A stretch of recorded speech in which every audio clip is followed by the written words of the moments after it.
कुरकुरीत खारी घरीच कशी बनवली.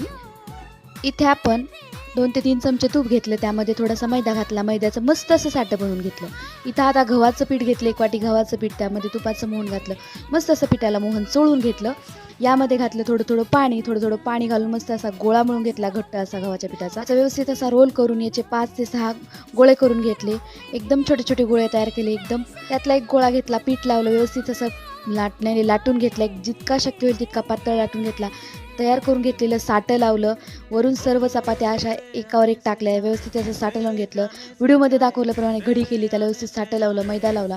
बघा मस्त असा चौकोनी रोल तयार झाला आपला. व्यवस्थित हलक्या हाताने लाटून घेतला, मधून कट केला. मस्त अशी खारी आपण कट करून घेतली, लेयर्सवाली खारी तयार झाली. मीडियम हीटवरती तेलामध्ये तळून घ्यायची. बेक केली तरीही चालेल. ब्राऊन कलर येईपर्यंत मस्त अशी ही मीडियम हीटवरती तळून घेतली. बघा बेकरी स्टाईल आपली खारी तयार झाली. बेकरीपेक्षाही जास्त खमंग खारी तयार झाली. सबस्क्राईब करा.